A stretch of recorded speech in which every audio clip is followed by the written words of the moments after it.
Thank you.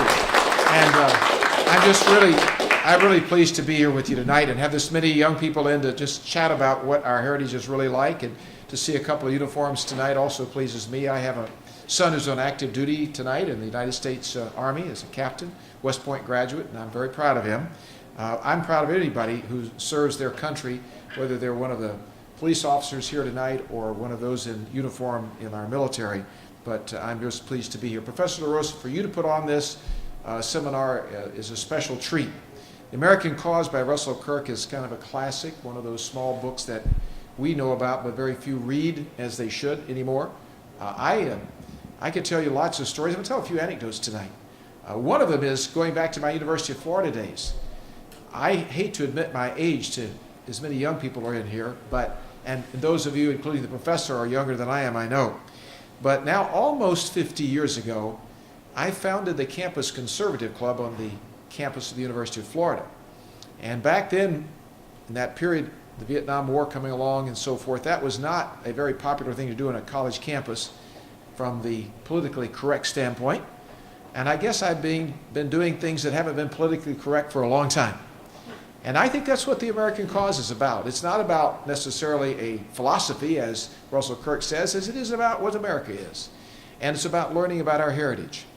And I would say at the onset to you, while the book that you've been given or are being provided is a great guidepost to making you think about this, I continue to read. And some of you may have read a few years ago a rather famous bestseller by David McCollum called John Adams, The Life of John Adams. And that's certainly a great read. Right now, I'm reading one that I didn't know I was going to read at the moment. Somebody in the family gave it to me 3 or 4 years ago. But I'm almost through with Walter Isaacson's Benjamin Franklin, An American Life. And the reason I raise that to you is because as we go through the evening, I'm going to refer back to Benjamin Franklin and John Adams a little bit because they, along with Thomas Jefferson, are the most famous of our founding fathers, maybe Alexander Hamilton. And Chernoff's book on Hamilton is also good. So are a number of books on Jefferson. I don't expect you to read all of those tomorrow morning. This isn't a class for that purpose. If it were an assignment, it would take you too long to do it anyway. But over your life, and hopefully over the next few years, you'll find, like I do, that picking up books of this nature and just reading them for pleasure, maybe only reading a chapter at a time, extending the read over a period of time, is not only enjoyable, it's very beneficial. Let's talk about the American Cause, Kirk's book, for a minute. There are 3 things that Russell Kirk says in there that America is really founded on. First of all, he says and faces right up front that we are, quote, a Christian nation. Now, that doesn't mean that everybody here in the United States are Christian. In fact, that's not true. There are a lot of people of the Jewish faith. There are a lot of Muslims in our country. There are today a lot of Buddhists. There are many, many faiths that are here, agnostics and atheists and so on. And freedom of religion is a hallmark of our country. But what he's trying to say at the beginning is that the founding fathers, the people who wrote our Constitution, the ones who revolted from England and created the country we now know as America, came from a tradition that is based upon Christian values. Those values influence them, and they influence us as a culture today. Those values may be found in other religions, but there were some things that were developed along the way that peculiarly somewhat became American in nature. The Puritan tradition, we all think about those when we think about Thanksgiving, and we think about Plymouth Rock. But the Puritans had a work ethic. And I know we talk in my family quite a bit about it, but it's really relatively unique to America that so many Americans have a work ethic. Why do we feel that way? When, as was described in one of the books, I've read 2 or 3 on Franklin over my lifetime, one of the books about his time in France and about the French officers and soldiers that came to fight in the Revolutionary War. Would come over and then they'd go back, and Franklin was over there in France during most of the war. He was our emissary to France, and that's where we're trying to get the money and the support to win the Revolutionary War. These soldiers would come back, and the thing they found the strangest was, what are all those Americans doing out there raising a garden, working all the time? They work from sunup to sundown, and they seem to enjoy it. Well, that was not just Puritan, although we think of the Puritans and Plymouth Colony, but that was true of all the colonies. It was a sort of a work ethic, a frontier spirit, a thing that came about that became somewhat uniquely American, and de Tocqueville and others have written about it. Now, what is Kirk talking about? He's saying, first of all, we had that background that he called the Christian background, that ethics, that moral value set, and out of it came three things that have stood in time and in history. Doesn't make much difference whether it's America or not, that society is based on, in his view, and I concur generally in this. And those are justice, order, and freedom. Now, justice, he says, it's an interesting definition. You may debate his definition. It has to do with ourself. It has to do with what each of us means and what our rights may be, property rights, but also the idea of justice that I think of as a former Attorney General, the state of Florida, chairman of the Crime Subcommittee, bringing people to justice, meting out, if necessary, punishment for disobeying the rules of the road, so to speak. But it's also justice in the sense of your rights, the justice that society can provide somehow or another to all of us, but that we have it, to each of us, we have certain self-evident rights. Now, our founding fathers believed, virtually to a man, those who wrote the Constitution, the Bill of Rights, the Declaration of Independence, or the creators of the Revolution, if you will, they believed in a natural right. That's what Jefferson wrote about. They believed that our rights came from God. They might have been deists, as was Franklin, probably Jefferson.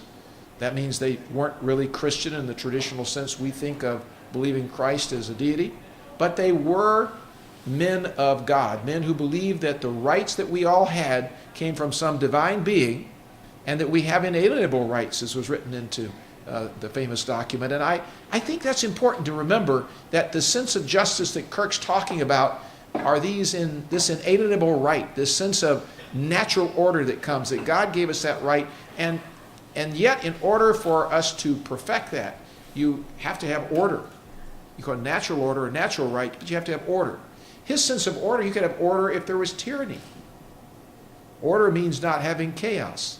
If you have a dictator, if you have a country like the Soviet Union was, and to a large extent Russia is today, or we can all, perhaps Egypt, we're all looking at what's going on with Mubarak, that's not what we think of as freedom. That's a dictatorship, basically. Maybe elected in some semblance of that, but it's really not a free country.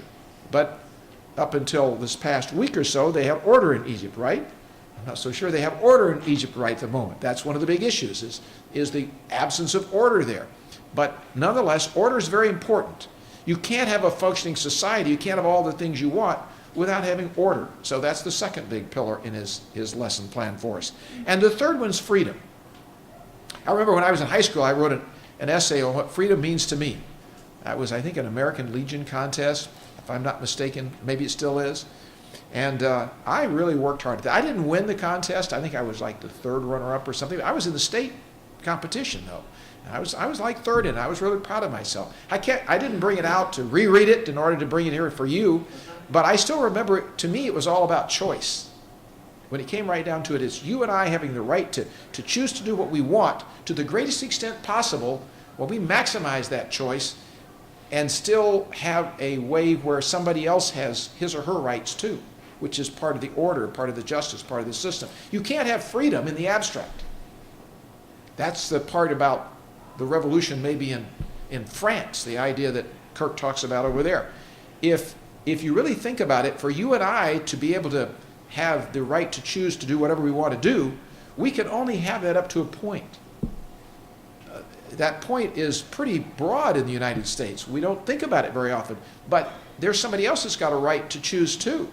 And there are boundaries to those choices. Some of those boundaries are imposed by culture, by which we mean sort of custom, what we are used to doing, what our parents teach us, what is acceptable, what if you deviate from it, maybe you'll be sanctioned in some way that isn't punishment. It could be sanctioned by the courts, or it could be sanctioned in the military, but it could be sanctioned as well by your peers, by your friends.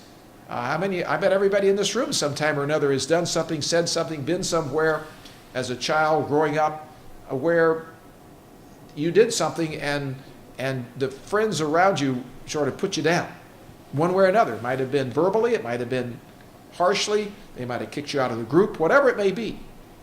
And that's part of what we mean by freedom.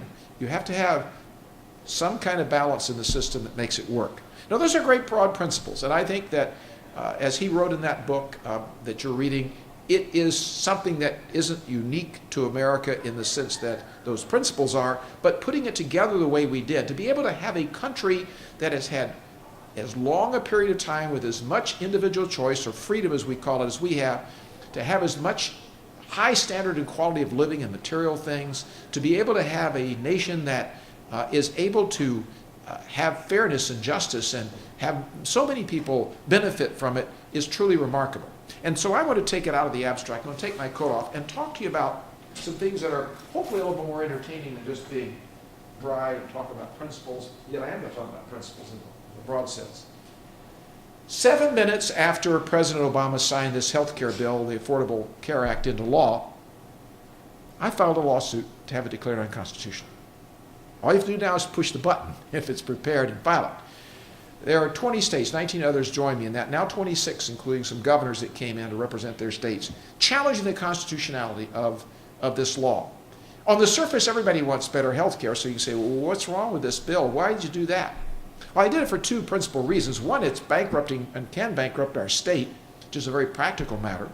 It's a big problem for Florida, and I was the Attorney General of Florida, one of 4 elected statewide office holders. You probably know the governor and the chief financial officer, the Commissioner of Agriculture, and the Attorney General, the 4 statewide elected office holders in our state. And I'm the chief legal officer. I'm not in that role right now. I left the office on January the 4th, but General Bondi is carrying on this lawsuit, and I filed it back over a year ago, March the 23rd of 2010. Well, about a year ago now. And we have progressed a considerable distance in that period of time. But what's the lawsuit about?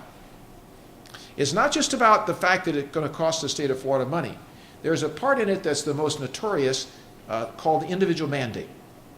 There are a lot of things in this. It's 2,400 pages long. I've been a congressman now, a lot of pages. A lot of people didn't read all that, I guarantee you. But the principal thing we're talking about now that's got the focus of attention is this requirement in law, and it's in law today, it is the law, but it doesn't take effect for this part until 2014. It says that you're going to, every human being, every citizen of America is going to have to buy a health insurance policy or pay a penalty if you don't have one provided by an employer or have some other source of insurance, of health insurance, a health insurance policy. That's a product. It's the first time in history the federal government has ever required you or I to buy any product or to buy any service, especially when it's not connected to something that has anything to do with commercial activity. Now, why is that important? What's this all about? What does it connect with Russell Kirk and the American cause and why we're here? Well, when our founding fathers, Benjamin Franklin and Thomas Jefferson and all, got together and they crafted the American Constitution, they crafted a compact, a contract, a social contract about how we're going to progress, how our government was going to be structured. They did what everybody knows, the 3 branches of government, the executive, the legislative, the judicial. Most everybody knows that, although today it's not taught nearly enough. But we did craft that. But what isn't fully appreciated today, too, they also crafted a federation. They said, look, there are going to be certain enumerated powers given to the federal government that we're going to lay out in the Constitution. And everything that isn't listed is reserved to the states. Now that's really important because the individual mandate I just described, the state of Florida wanted to do it, and something somewhat similar was done by the state of Massachusetts. The state could do. One of the 50 states could do it. They have the general police powers. The question that will go before the United States Supreme Court that Judge Vinson just a few days ago ruled on in Pensacola in federal district court, he said he agreed with me on our lawsuit that this is not constitutional, that there are these enumerated powers and that the federal government has no authority to go beyond them, and in this case there is no authority to do this. Very important. Well, I'll explain very briefly why and what the government's argument is. What the Obama administration argues is that there's this commerce clause in the Constitution that the federal government's been interpreted to have the power to regulate interstate commerce for many years. Well, how far does that go? At some point, you can't go beyond a certain point, and you can say the government can do anything, regulate anything. That certainly wasn't the Founding Fathers' original idea. We've probably gone a lot further than they would have gone in interpreting that clause as it is.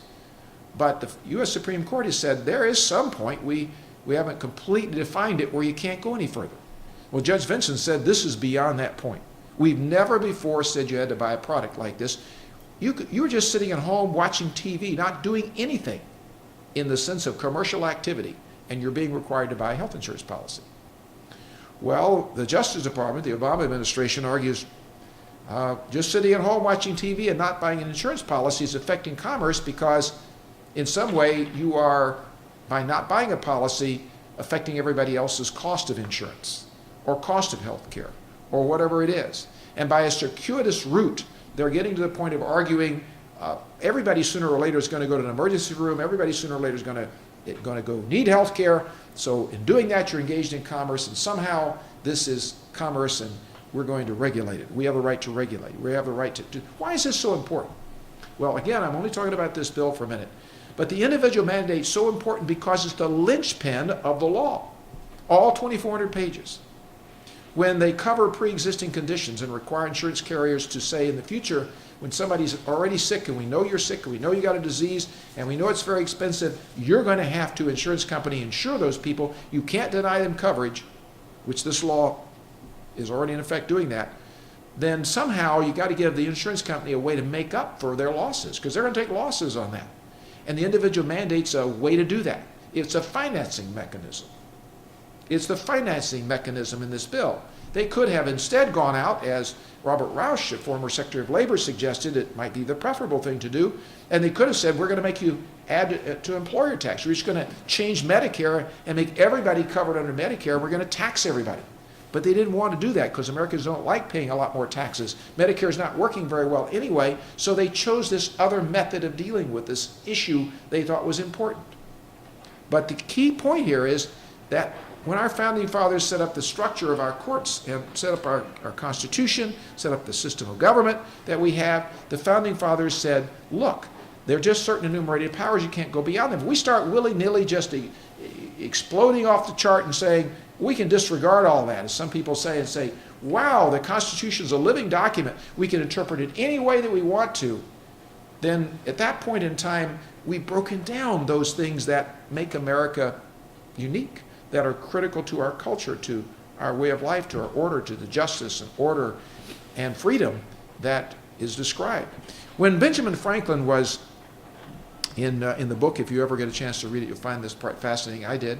When Benjamin Franklin was a younger man, and he was younger, we have this image of him as being an old man, and of course he lived for a long time as an older man, especially during that revolutionary period. But when he was younger, he was always engaged as an activist. He always wanted to see things for the betterment of his community.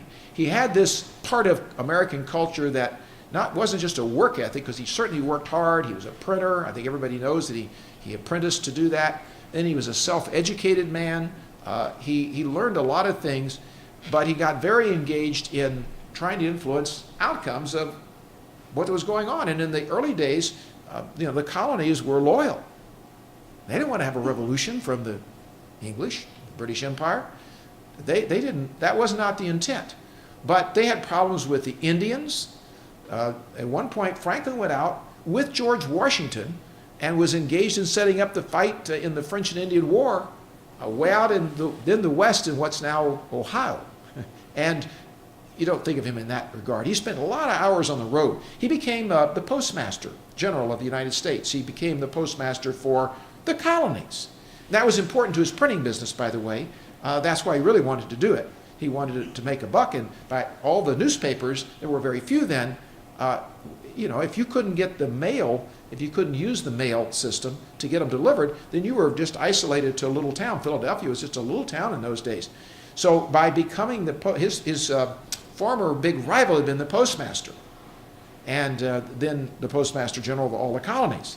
Well, he wanted it for that reason, but because he became the postmaster general at a fairly early age, he rode all over the place. He did things other people didn't do. He visited all these 13 original colonies because he had to get the mail delivered. Some of it was quite remarkable. Before the Revolutionary War, you get the mail overnight from New York to Philadelphia, which might sound like no big deal today, but back then, that was a big deal. We think about the Pony Express riders in the Wild West. Well, they had Pony Express riders in the colonies.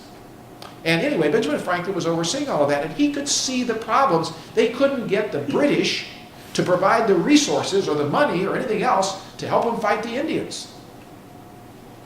And they also wanted to make peace with the Indians. They wanted to be able to trade a certain way, and there were people who were, anyway, it was a big complicated thing. You'll have to read the book to understand it. But the reason I raised it at all is that they had a conference in Albany, New York, in upstate New York, which is now the state capital of Albany, trying to work out an agreement with Indian tribes and come up with some understanding of where they were going to go in the future. And Benjamin Franklin wrote down on a piece of paper before he went to Albany a plan of confederation of the 13 colonies for certain limited purposes.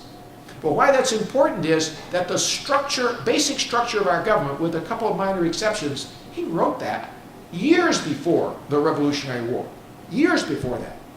And so when the time came to, write a constitution, the blueprint was out there. And of course, being a well-published writer, he wrote a lot of things. His ideas were already known, and he was, of course, a very senior presence about it. But he structured this idea of checks and balances, and one of the big checks and balances, one of the keys to all of this, because the colonies felt so strongly about this when they federated for any purpose, was the word federation. We are a federalist state, if you will. We're a republic, but we have federalism. And that means the states have these rights and the federal government has the others. So I'm a little off, but I wanted to express this to you in the strongest terms possible with the current illustration of this lawsuit, because it also goes to the heart of the individual mandate. If the states, individuals have rights, and we're concerned about being ordered around, and we shouldn't be, the other right there is the right of the states that's being protected. The right of the states to conduct the business regarding the portion of the health insurance plan that is encroached by the federal government. And every time the federal government gets bigger, takes on more of a role, diminishing the states' roles, it violates those constitutional balances that are in there. So it's the three branches of government, but it's also the balances between the state and federal government. And some of that's always going to be bigger with the federal government today in the modern times, but going too far is not a good idea.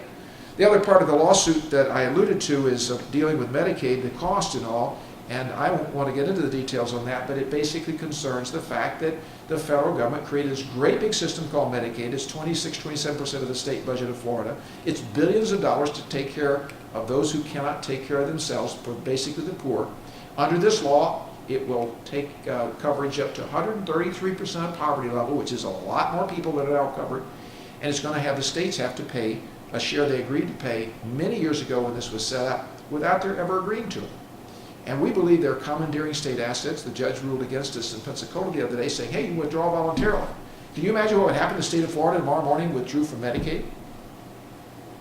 Nobody who's poor is going to get Medicaid anymore, none of the kids, none of the disabled, none of the, the federal government's going to come in and run it? You got to be kidding me. They're going to go run it? It's been run by the states for a long time. They're not going to come in and run it. So there are huge issues of states' rights that are involved in that suit, but the point, again, going back to this, is structural. It's part of the order. It's part of freedom. How do we maintain the balances we've had? We've done a great job as a nation in this regard. I'm going to tell you a little story I got involved with thinking about health care, because it's a lot more than this lawsuit. And it goes to the point, again, I think, of what Russell Kirk's talking about. I once, I'm still a jogger. I jog a lot. I go 3.5 miles, three times a week. And I'm real happy to be able to still do that. And I hope I get to do it for many more years. But one time when I was first elected to Congress, way back when Ronald Reagan was president, I was jogging on a track and I felt something in the back of one of my legs, and it was rather painful. It was down near the ankle on the back side of the calf, and I went to see the orthopedic surgeon, who's my friend, and he said, Bill, you either have a partial tear of the Achilles tendon or you've severed a muscle. Now, I don't know which it is, but since I don't know, unless you do a certain thing, which is very expensive on your own, that's now available that didn't used to be, you're going to have to lay off jogging for a long time, several months, to make sure. I can't afford to take that risk, and you can't either. That's Achilles tendon, and I just don't have any way to know which it is. If it's a severed muscle, you can go back out tomorrow morning, as far as I'm concerned. It may give you a little pain, but you'll run through it. It's going to grow back. It's not a big deal. But the only way you're going to determine that, the only way I'm going to know, is if you have an MRI, magnetic resonance image. Well, that was fairly new then. Very expensive. And insurance wasn't going to pay for that. So I forked over $1,000 to have that test run. And sure enough, it came back and showed it was a severed muscle. And I was very pleased with that. And I was back jogging in a couple of weeks. Well, a few weeks later, maybe a few months later, I was in an airport in Colorado, and I was caught in the weather because of a storm, and I couldn't get out. And I happened to be talking to the fellow next to me, and it turns out that he happens to be the executive director of the Canadian Medical Association, the equivalent of our AMA, the American Medical Association. And I got to tell him this story about running and so forth, and he said to me, in Canada, you couldn't do that. I said, what do you mean I couldn't do that? You couldn't have paid for that MRI. You couldn't have even had the test. It wouldn't have been considered medically necessary. You could have gone those several months without jogging, doing no real harm as far as we're concerned to you, and you would not be allowed to personally pay to have an MRI done. That was my first contact with universal health care. And I began to scratch my head about that. Philosophically one thing, but just practically speaking, I didn't care for that idea. It seemed to me that I ought to have the right to buy it if I wanted to. Why shouldn't I? Canadians, by the way, come down here. A lot of procedures still today they can't get done in Canada because there is a constraint. There is a rationing, if you will, of care. There are long lines in universal health care countries. People say, well, it's better, it's fair, it's more complete than the American health care system because more people are covered. Well, covered, what do they mean by that? And along the way, I had a chance a few years ago after I came out of Congress to chair what is known as Healthy Florida Foundation when Jeb Bush was governor. And in that process, we conducted a series of professionally facilitated retreats with about 100 delegates that industry in Florida paid for, raised about $500,000 or $600,000 to do this. And we went for weekend retreats with these 100 delegates from Thursday at noon till Saturday at noon over these 5 different weekends for almost a year. Those retreats were at Disney property. And the objective was for them to start at the ground up and figure out what's wrong with healthcare in America and how to fix it. Pretty ambitious, huh? Well, real ambitious. It wasn't like we went in and laid out an agenda and said, here are the things you're going to work with. They had to decide. Well, they set aside Medicare and Medicaid and said it's too complicated, but they considered everything else.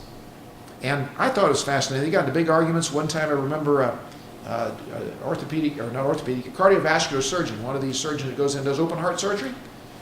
I've been told that doctors and insurance companies would never agree on best practices in medicine. One of the things that came out of this is I was listening one day, three different sessions into this, like you're having this seminar, and I heard they were in breakout sessions, and down the hall was all this noise and commotion and yelling and screaming, and sure enough, the cardiovascular surgeon was yelling at an insurance guy, all about best practices.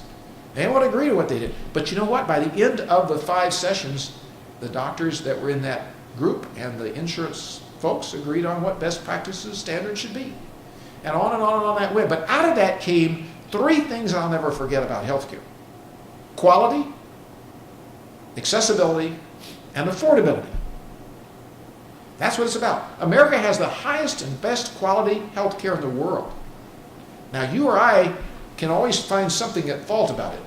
And that's about the whole American system. I'm going to use the proxy of health care for this. But look at what your life is like today versus anybody else in the world. Most, again, never look at that. We don't think about that. We live in our house. We tend to our family. As Kirk says, we don't pay a lot of attention to government. I guess the Tea Party movement is now. Or if things get really tough, you do. Or we're at war, you do. But basically, most Americans are involved with their family, their school, their church, their pastimes, the Super Bowl game, whatever it is.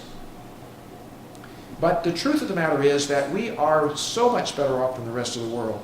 A visit to anywhere virtually in Latin America, certainly in the Far East, Europe, arguably some of the countries over there have certain things better than we do. You can always find a little exception to that, but overall we're better off. We're better off. And from a quality standpoint, there's just no comparison. We're a great research engine. Our universities, like this university, tremendous amount of research goes on in this state. And in all other aspects, in the private sector especially. That's how we got our pharmaceutical products. That's how we got all these medicines that make us so much healthier. That's how come my dad is 95 years old today and the person's living longer. I sat next to a fellow who owns nursing homes today, but they're concierge.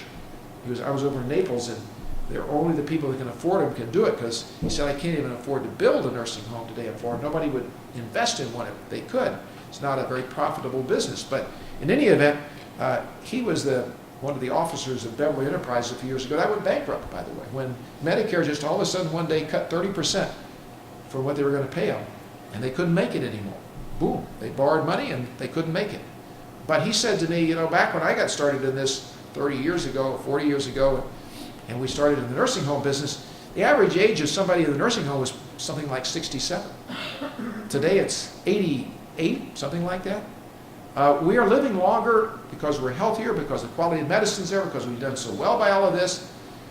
And we're arguing over the fine points of whether somebody gets a little better access or somebody doesn't have that access. And talking about access, the biggest problem in healthcare today is a shortage of doctors. That's one of the biggest. I guess there are other arguable things. But that's a big problem. We have a shortage in Florida. We have a shortage of nurses too. We have a shortage in some places of beds, but particularly doctors, and that's going to grow. There are a lot of reasons why it's going to grow. Population's growing, elderly population's growing, a whole lot of reasons. This new healthcare bill doesn't make matters any better, because a lot more people are going to go to a lot more doctors for a lot more things, and the doctors aren't there. We aren't producing enough. We don't have enough residencies. That's for another day. We can talk about that. FAU has got a great medical school system working on it with the University of Miami and its own, and we're trying to produce more, but we're way behind the curve. But overall, the quality of healthcare is good, but accessibility is important. We want to have people have access to it. There won't ever be equal access, and that's one of the reasons I came to this point. I wanted to talk about that and affordability. Not everybody can afford everything, but we are very affordable. When you come up in medicine and you have a new medicine or a new medical device or a new procedure, at the very beginning, first of all, there are test patients out there, and they pilot this, but at the very beginning, it's generally the people who can afford it that get it. Think about the drugs. We have a patent life. That's a federal guarantee that after you've invented something, in this case a pharmaceutical, a pill, you as a company or business get to have the privilege of exclusively selling that product for a certain period of time to recover the cost of your investment of what you had to put in it, to do all the research that you spent maybe years doing. And so that's why Nexium, for example, is very expensive. If somebody thinks the purple pill is better, and it is probably for controlling acid reflux and other things like that, then you're going to pay a price for it. Insurance companies may not cover all of that. Probably aren't. You're going to have to pay that out of your pocket. So some people are going to have access to that other people won't have. But in a few years it'll be like Prilosec, which is its predecessor. It's going to become a generic, and it's going to sell for very little on the open market. And that's what's happened in America. We all think everybody ought to have it equally, instantaneously. We want gratification right now and say, but everybody in America is not equal. That's a founding principle. We're not equal. In fact, it's impossible to be equal. All we need to remember, though, is what our Constitution, our founding fathers talked about were equal rights. That everybody's equal under the law. That everybody has an equal opportunity. Remember, when you use the word equal, there needs to be a modifier. It needs to modify something. And in order to have freedom, that's what it's all about. In order to have the free market system work that I'm just describing, how we produce these products, there has to be an incentive in the system. Somebody's got to make a profit. Somebody's got to be incentivized to work harder, to do longer, to be able to get something out of it at the end of the day. That's why we're better off than the rest of the world. That's why our standard of living is so much higher. And when you have the federal government or the guys who want to do social justice say, we're going to force this, we're going to redistribute the wealth, we're going to equalize everything, we're going to make sure everybody has equal access all the time to everything exactly the same, A, it can't be done, and B, it messes up the good things that are already there. Destroys quality. For some people who already have it, it destroys access and affordability, and that could be true of any number of other things besides healthcare, but that's a big important part of this. So I think that all of us need to think about these things when we think about how our country was founded, what it's all about. And I'm going to end this discussion and any questions you have after it with a thought about our justice system. There are three branches of government: the executive, legislative, and judicial.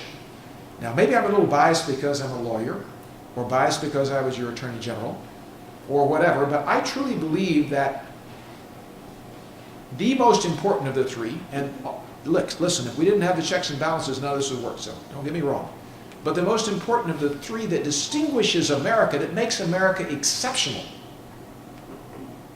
as Senator Rubio talks about, is the judicial branch, the independent judiciary. And we take it for granted. We take it for granted. In most of the countries around the world today, judges are not independent. They're bought and sold almost literally. I remember being down in one of the Latin American countries in Central America a few years ago, and the judges that I talked with, because I would like to talk with them, they were struggling to try to bring more freedom to that country, and they're better today than they were, but they still had a problem. They said, look, we take money.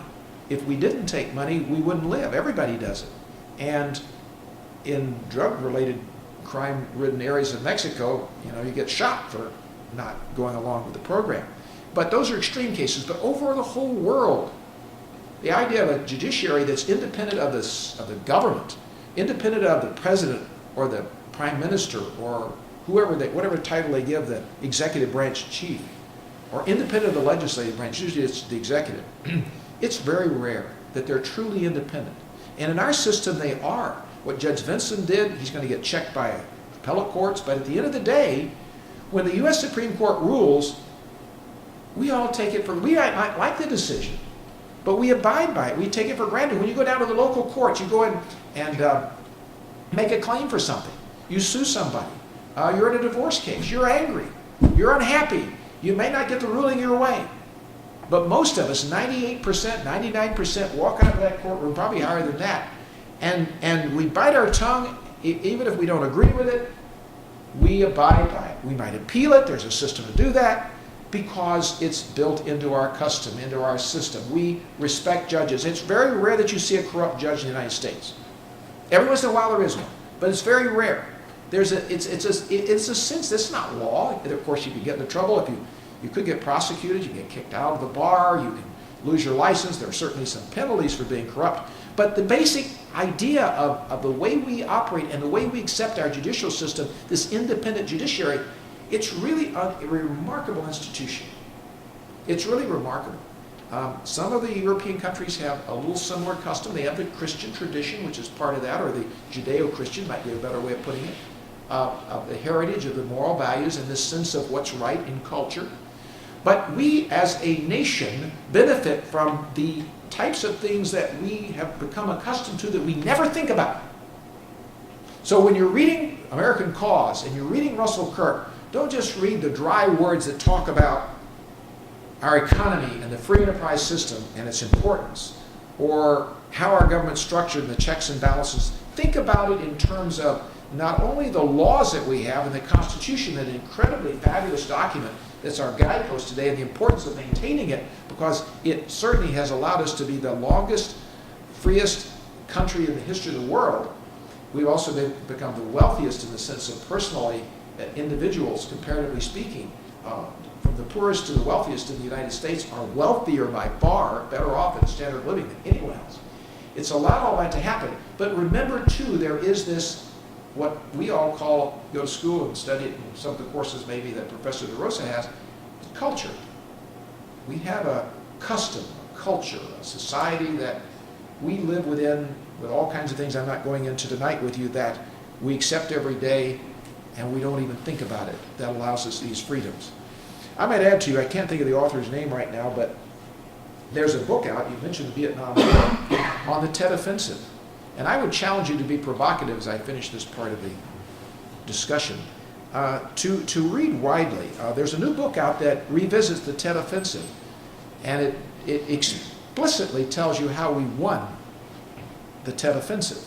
But if you were watching the news of Walter Cronkite, and none of you here are old enough to have done that, if you ever look at old films, read history, or whatever, it's a great lesson in how, even back then, because of their viewpoints, different people manipulated the American public to get them to see things the way they were. Maybe we shouldn't have been in Vietnam in the first place. I served during that period of time. I was on active duty. I never served in Vietnam. It's a JAG that didn't send me there, but I will tell you, there were JAGs who went. I just wasn't sent. But I knew a lot of my friends who were. I knew a lot of wounded men and women who came back from serving over there. There were Great Lakes Naval Hospital. A lot of them didn't survive like today because we didn't have the medical care we do. But I watched that tough war. And I became out of that, like every other young person that served at that time, absolutely determined that the United States should never fight another war unless it was fighting to win it.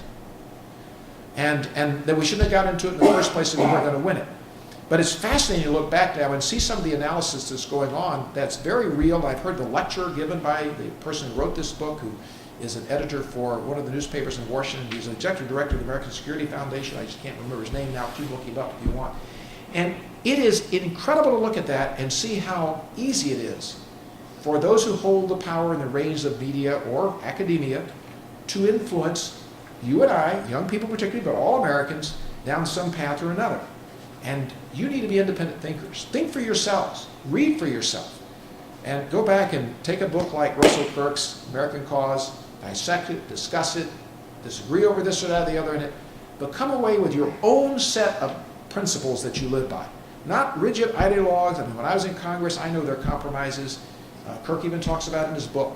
There are times to compromise and there are times not to compromise. And on basic principles, you can't, you shouldn't, we can't as a nation afford to compromise. We need to live within those. That's why what I believe is going on with the lawsuit over health care is so important right now. But it carries on to many other things in life. And so I hope you'll always have the interest to do that. You've been really good. Young people here at dinner hour listening to somebody talk for 45 minutes, that's a pretty long time to sit still. I want to thank you tonight, Professor, for letting me do that. Is there time for questions? Sure. Why don't we take a few questions, then I know you get to eat some supper pretty soon, and the worst thing in the world is for me to stand between you and food. Who's got a question? Let me exercise the prerogative of the Absolutely. director and ask you a question. Sure.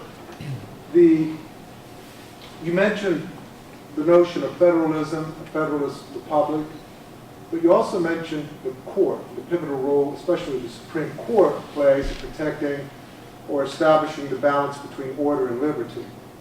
So under a scenario, because I know you feel passionately about this, and you were the lead litigator regarding the unconstitutionality of the Affordable Care Act.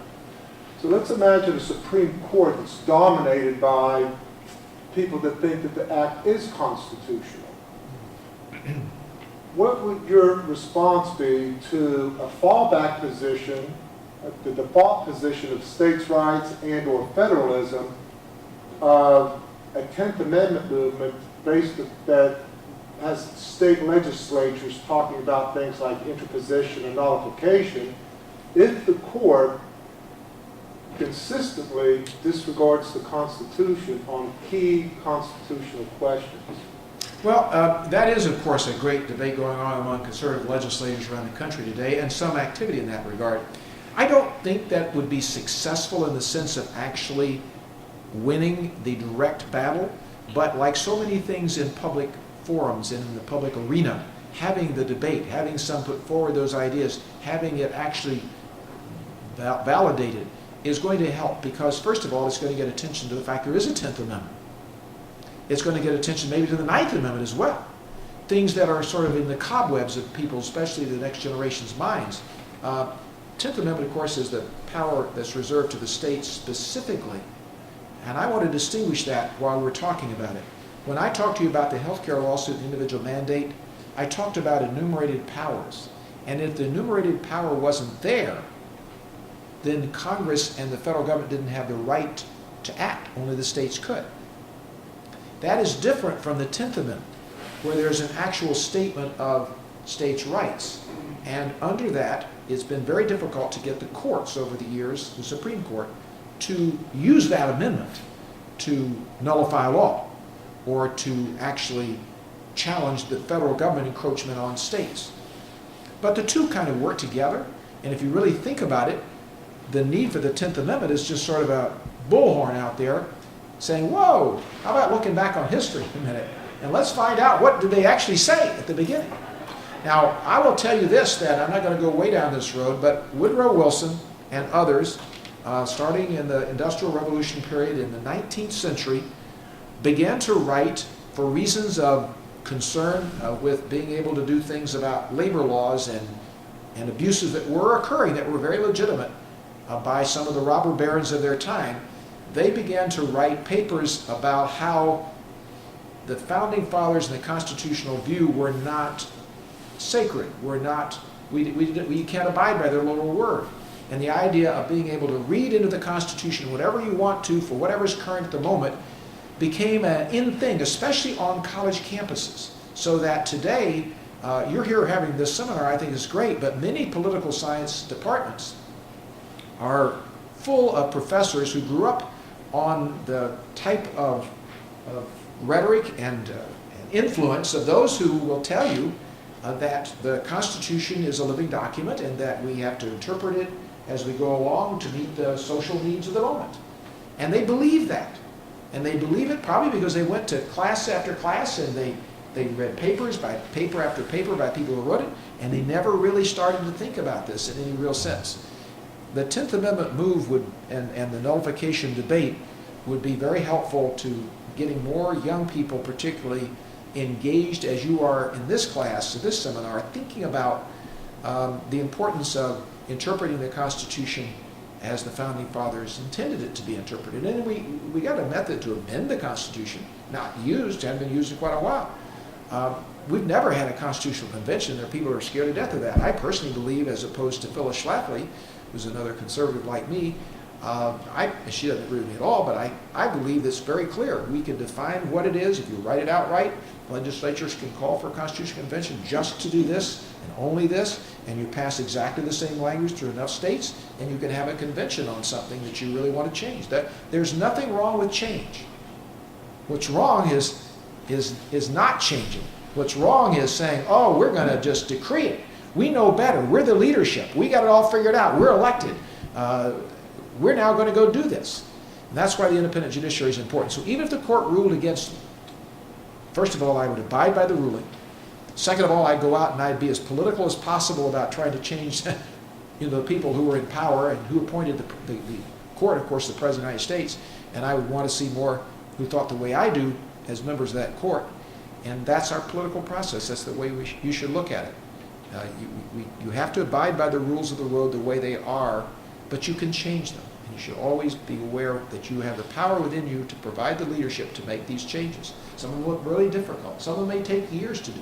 Some of them, as a young person and as an American particularly, we're anxious. We don't like, everything's instant gratification. But in the process of government, it's probably a good thing, and our Founding Fathers thought it was, that things don't move that quickly. And that at the end of the day, big changes will take big periods of time usually. Who's got another one? That was a very good one. Yes, sir. Well, before my question, I wanted to ask, Dr. Gross had mentioned that you were the president of Blue Key at the University of Florida. I was. Is that of the National Forensic League? No, actually it's not. Blue Key at the University of Florida was the original Blue Key. It was founded there in the 1920s before any other. At one time it was the leader in chartering Blue Key chapters all over the United States. Right. And in 1927, 28, 29, I can't remember what year now, they had an interesting little fight over academic credentialing. The rest of the Blue Keys wanted to have an academic standard that you had to have like a 3.5 grade point average to be a member. And Blue Key at the University of Florida remains today a 2.0 grade point average. It's all about leadership. It's not about academics. Yeah, I was just trying to see if you were a high school debater. No, it's not a high school debate organization my either. real question was, you were talking about interstate commerce and how Obama was making the argument that essentially if somebody's sitting at their couch, and not participating in buying healthcare, that they're harming commerce. But isn't when I say harming commerce, and when you said harming commerce, you meant that it was affecting the price, the premiums that people are paying for healthcare, and the profits that are essentially being yielded by the insurance companies, right? So, isn't the argument apparent, or so obvious that government intervention is actually affecting the price of healthcare negatively, making it more expensive because insurance companies are overinflating their projections of what their prices are because there's that possibility that Medicare or Medicaid can cut back or not fulfill their original. Well, absolutely. I agree with you, not only with what you just said, but overall, in studying this, and I have this entire big health care bill, and I spent very little time other than general principles on anything other than the lawsuit. But in studying the whole bill, I think that as it plays out over the course of the next 10 years, it will cost a lot more to deliver health care in real dollars. And it will cost so much that insurers are going to go further, be fewer and fewer of them, And when there are fewer and fewer of anything, there's less competition. Competition, again, is something Kirk writes about, which is very important to the marketplace and to you and I having freedom is having competition in so many different ways. And if there's less competition, costs are bound to go up. And here's another story. Let's look at it another way. Costs in some ways are going to continue to go up in healthcare because people are living longer. And people are living longer because we have more medical inventions and more medicines today. And we have an aging population. There are going to be younger people having to pay, your generation, for a lot of what my generation and those who are going to retire here in the next few years are going to consume in the way of healthcare that nobody expected 50 years ago or 40 years ago or 30 years ago for that matter. And so the cost in that sense will be there. Doctors, by the way, are not making a lot of money.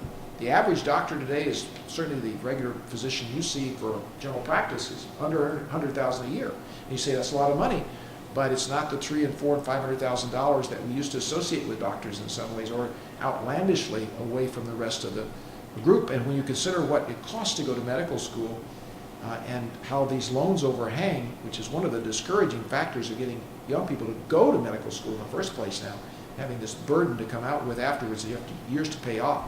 It's a problem in that sense of cost. But the costs that are in there are for the new inventions, the new ideas, and the fact that so many more people are in the system.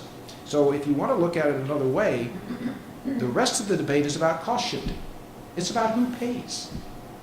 Or it's about rationing. If we're going to ration care, we will ration care. My 95-year-old dad is, he's had non-Hodgkin's lymphoma. We gave him treatment for that. We were always worried that he's going to have it come back. I talked the other day with his physician who treated him for this, and we talked about if it's back, do you really want to know? Because I'm not sure he could sustain more care, and maybe he should go to hospice rather than having the treatment, but it's prolonged his life for 5 years. He's mentally sharp. Those decisions should be made between a doctor and the family, the patient. My dad's perfectly capable of being involved in those decisions still, not the federal government making those decisions.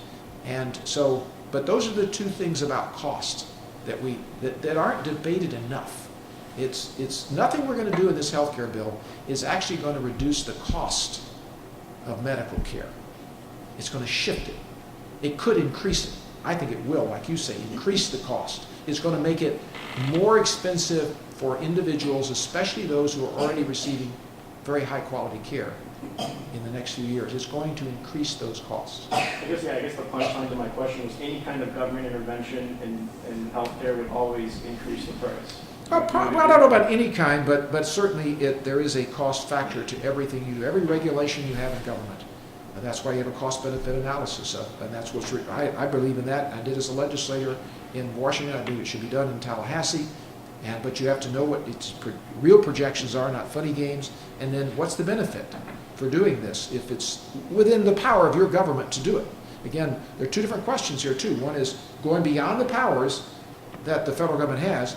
The other one is, even if, say, the state could do it, whether the federal government can do it or not, is the benefit of doing it worth the cost? Well, I fully concede that they don't have any justification. No, but nonetheless, there are some things that you will find the benefit outweighs. I'm not one of those people who's going to tell you there should be no regulations. I completely do away with it. I mean, look out here at the Everglades, we got things to protect. So we do need regulations, but it's a matter of how many, how burdensome they are, how big it is, federal government, with all this debt we've got. We can debate that a long time. Yes, sir. I just have a question about the individual mandate. I also disagree with the individual mandate. I don't think anybody should be forced to purchase health insurance, but I'm curious how you respond to the argument that there is a mandate for everybody in Florida to own car insurance. Well, that's pretty straightforward because the person who's buying a car, driving a car is engaged in commerce. That's by its very nature.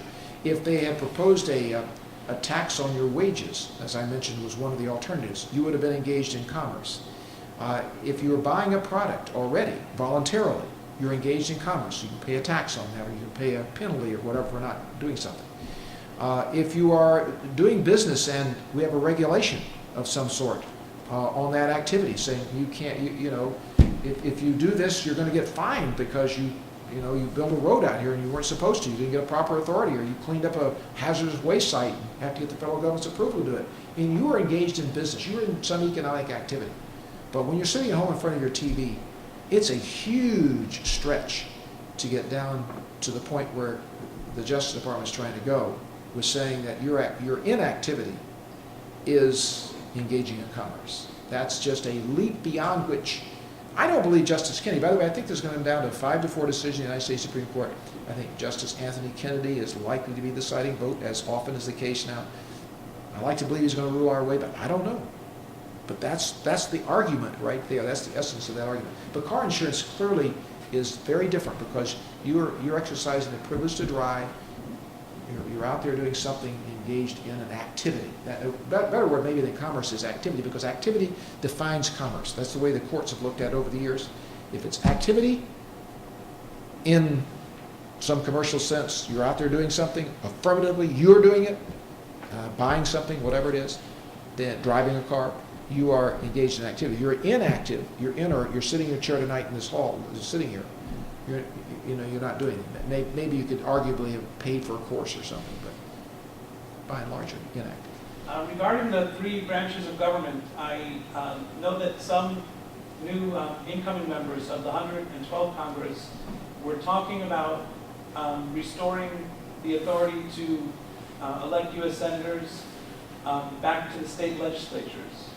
And I'm wondering if you can talk about the pros and cons of having the states elect their U.S. senators, or having the actual legislatures send senators to Congress. Well, I certainly think that one could historically look back and say that was a mistake. It occurred in the time that we looked at in the so-called progressive era, when we were having a lot of changes, when this idea about interpreting the Constitution as a living document came along, when we were passing the first regulations, when the first civil service system was adopted, and there was this drive to be more democratic with a small d.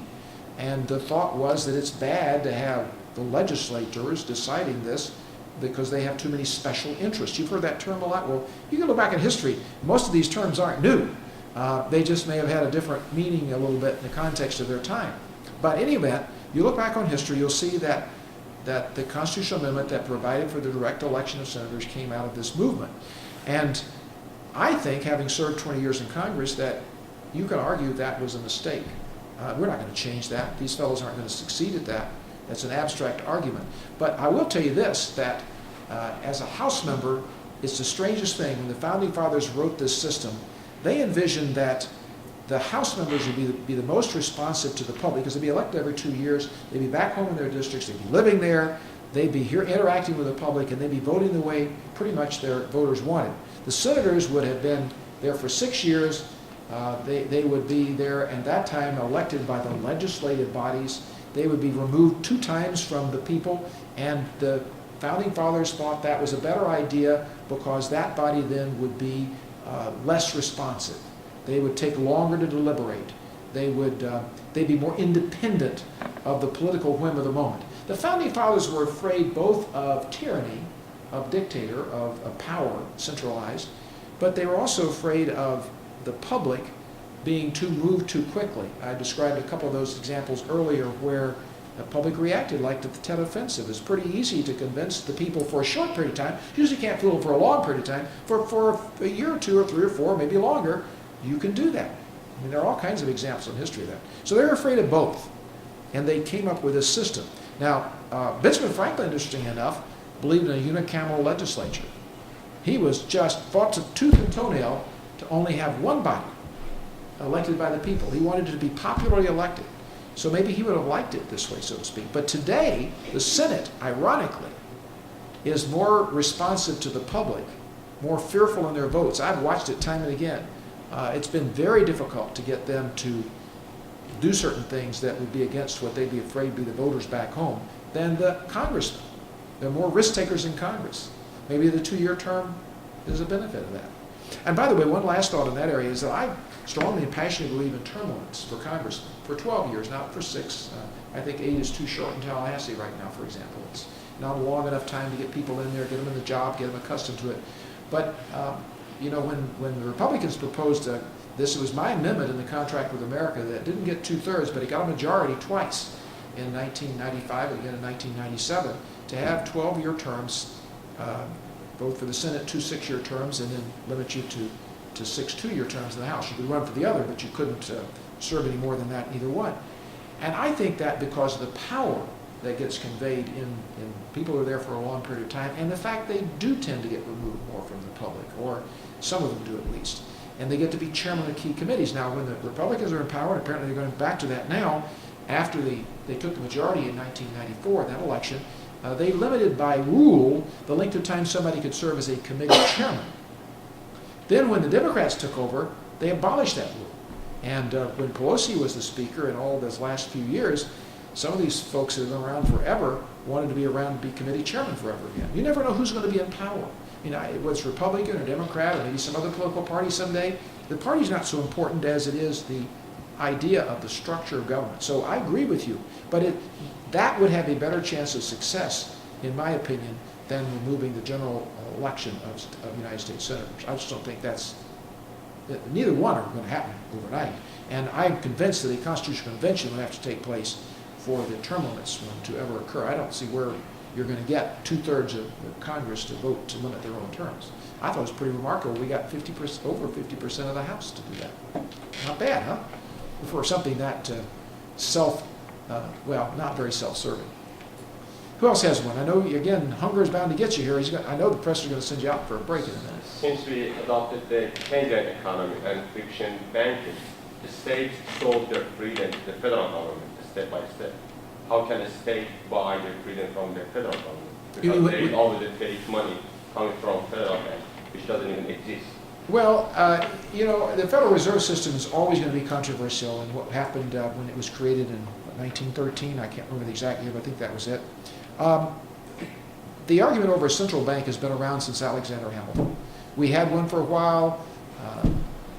Jackson kicked it out. It came back again in one form or another. We can argue right now, I would certainly argue that Bernanke's not doing a very good job of managing it. But I had a really great postgraduate education in several areas. Congress was good to me in that regard, remarkable experience. But when I was a junior member of Congress, I was in the minority until 1994. I was a Republican and Democrat-dominated Congress. And I didn't have all the choices of committee assignments. I was on the banking committee, and one little subcommittee I was on was called Domestic Monetary Policy. Well, I became the ranking member after a couple of years because nobody wanted to go. Everybody wanted to be on the housing committee and pass out the goodies. We all know what happened to that, by the way. The housing committee is responsible for some of the problems you and I are having today, okay? And I was there. I saw it firsthand. I'm not like I'm an academician on that one. Or they wanted to be on the committee that regulated the banks and did all the regular banking regulation. Domestic monetary policy, though, was really dry, and only a few people would ever think about it. Your mind thinks about the Federal Reserve, and it clogs up immediately, and you think about this arcane group of people, and nobody ever really knows how they operate. Well, this is the Oversight Committee. And so the chairman of the committee and I would often be the only ones in a hearing. And we'd have hearings with the leading economists of all persuasions. They'd come in, and I could ask them all the questions I wanted for as long as I wanted. And I went down to the Fed many times to meet with Volcker and then with Greenspan. And there are like 12 Federal Reserve banks, and I visited like 8 of them. And, so I know of what I speak. And what I tell you is that I believe that a Federal Reserve system where the banks own the system, it's all privately owned, but government is a quasi-government body that has a degree of independence from the president, not completely because he obviously appoints, but with a long term for the chairman and the members, is about as good as it can get. Right now we're seeing Bernanke try to please the president too much, I think, but he probably believes what he's doing. I think that we've gone too far in devaluing the dollar. This is me speaking. I don't have any, it's pretty dry after a while, but if we print too many dollars, guys, inflation is around the corner. And I went to the grocery store. I go to the grocery store once in a while. I buy my own stuff once in a while. I like to eat tuna fish sandwiches. How many here like to eat tuna fish sandwiches? Raise your hands. Anybody here? I found it over at Winn-Dixie. I like the Winn-Dixie brand tuna in water better than any other brand. And I'm not near a Winn-Dixie store very often because there are not as many of them anymore. And we don't shop regularly there. My wife and I, we shop more often at Publix. So I went over there the other day to a Winn-Dixie store, and I loaded up with 16 cans of Winn-Dixie tuna in water. And they were 79 cents a can, which is the cheapest around. I mean, I'm great. I happen to like the cheapest tuna on the market and so on. But you know what? They were in 5-ounce cans for 79 or 80 cents. They're now in 4.5-ounce cans. And I don't know how many of you are reading about this. This is a phenomenon that's taken place as we've gone through this tough times.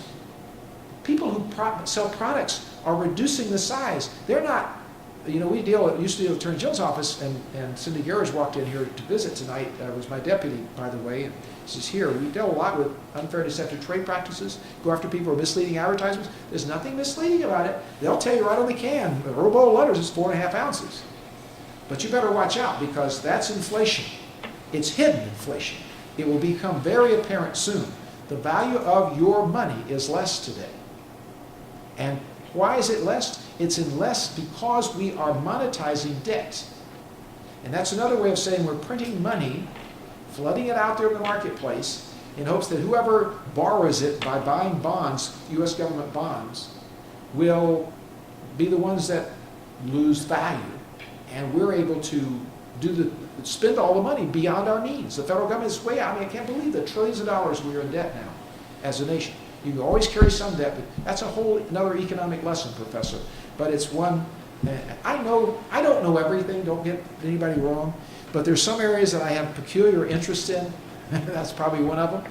But I read the Wall Street Journal and the New York Times, not every word, but I do know what they say. I know what it means, and I'm sitting there saying, wow, this is like economics 101. There's something really wrong with this. And but I wouldn't do away with the Federal Reserve System. I don't know what you'd replace it with. It is important to have, it shouldn't have the standard it has today of seeking to reduce unemployment. The standard, in my opinion, again, should be one of preserving stability of prices as much as possible within a range. Probably should be tied to some basket of commodities, if not gold. There are a lot of things to be done to change the operational guidelines for the Federal Reserve System, which Congress has the power to do, by the way. But I would leave the bank as in a quasi-independent state, and I would have a national bank like that. To have every state doing it wouldn't work. Not today. I mean, back in the days of the colonies, perhaps so. But even then, Hamilton was right. If we want to be a nation, there are some institutions we have to have that are federal. And not maybe the degree of control that some would say we have in every aspect of everything we do in business, but there have to be some federal roles. That is, I believe, a valid federal role if it's properly structured. Maybe see if there's anybody else before I come back here. Yes, sir. Perhaps a little bit more of a spicy topic too, but I'm kind of curious in your recent role as the Attorney General. I see the pioneer as kind of the icon of early America. And I think one of the things we're doing these days is we're perhaps pioneering in crime. Because with all the technology we've got, all the bioethics, all kinds of things. And I'm kind of curious, in the last couple of years that you spent in the role of Attorney General, where do you see in the younger folks' lifetime, 5 or 10 years from now, what are the crimes of tomorrow that maybe no one's yet talking about? What are the things that we're about to, because when we talk about the American cause to maintain justice, order, and freedom, as we pioneer in new technology, we pioneer in connectivity and social networking, there's new areas we're moving into each time, kind of like design of drugs, there's something for tomorrow. It isn't like they're going to be new crimes. It's just a lot easier to commit them, a lot easier to get away with them, a lot easier to hide them, a lot easier to do scams. I mean, the great thing about the internet today is it's a wonderful place for you to work, but there are all kinds of things that are dangerous out there, like child predators and child pornography. The availability of everything is there for the instant push of a button.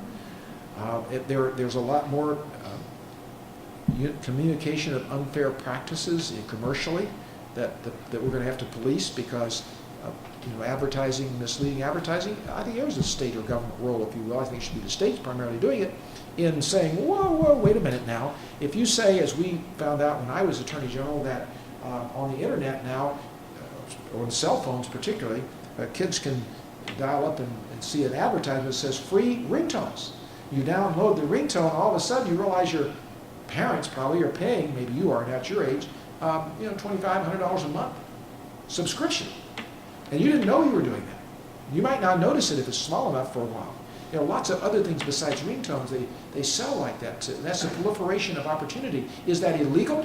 In the criminal sense, what I just told you is not.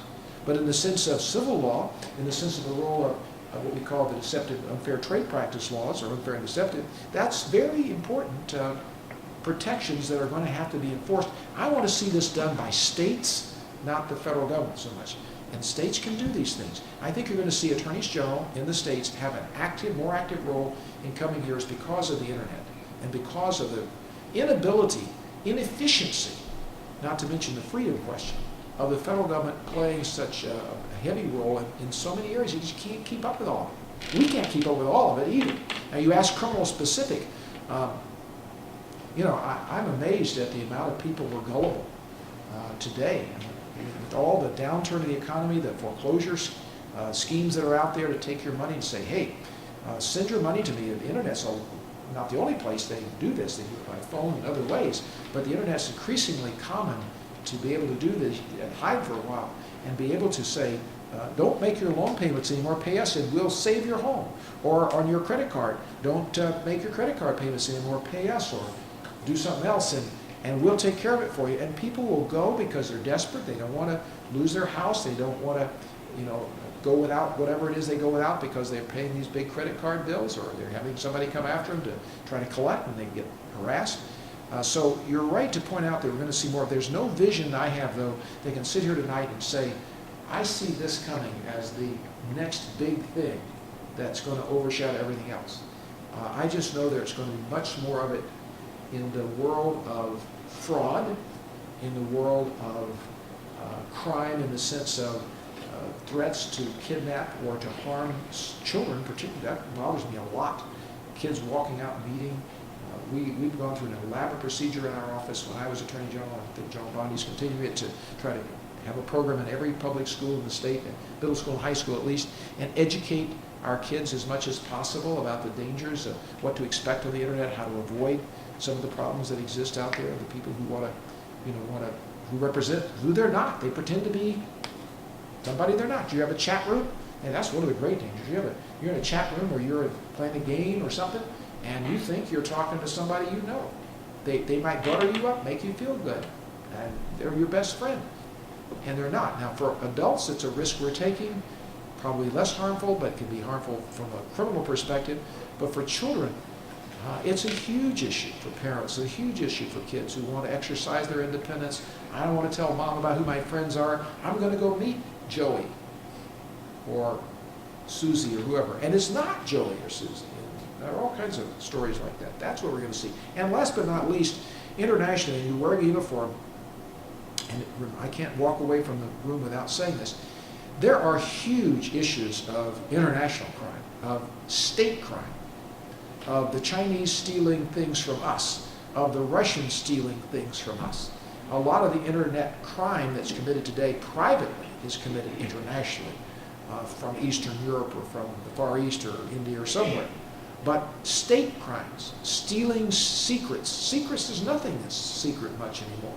That's going to be one of the great game changers out there in the future, is the fact that even though technology may allow our defense department to stay ahead in weaponry and so forth, and be darn well better, it's going to be increasingly difficult to have any confidence that the enemy will be surprised by anything that you do.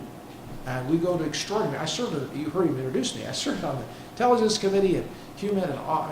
It is a world of difference in 10 years that I've been gone from Congress. In that, and it was bad. It was getting bad then, to where it is today in the attempt to try to keep secrets. One last thought for you. This is a nice puzzler. You take me down a path, and I know people want to eat, but I can't help but relate that I may have been and may still be the only congressman ever to have been the complete oversight of the FBI at the same time. Chairman of the subcommittee that oversaw them on the criminal justice side, and of the oversight of the part they played in our intelligence world. And encryption was a big issue. Everybody here knows what encryption is. It's codes. And today, without getting into any secrets, there's so many codes that you can't break. you can't break them. They're very hard to break, or it may take a long time to break these codes. I'm talking about the government even breaking them, let alone, we're talking about something that's almost unfathomable. That's all part of technology too, where we've got all these advances over here. So you say, well, that's great. We can protect our bank accounts, and the bad guys aren't going to be able to fight it. The really bad guys can break almost anything. Some of that's really scary, but it presents law enforcement with a huge problem. It presents, for that matter, our military with a problem. But you can imagine how difficult it is for the FBI to, quote, wiretap now. How they used to listen in on the conversations. These guys just throw away their cell phones, or they get encrypted, or they do whatever. So it isn't so much that we're going to see new crimes. We're seeing the world of the internet and technology allow criminals to do more, and allow people like Al-Qaeda and Osama bin Laden and the bad guys to do more. There's a good side of that too, and I want to end with a good side, in a sense. We're going to all find out how good or how bad it is in a sense. Look what happened in Egypt.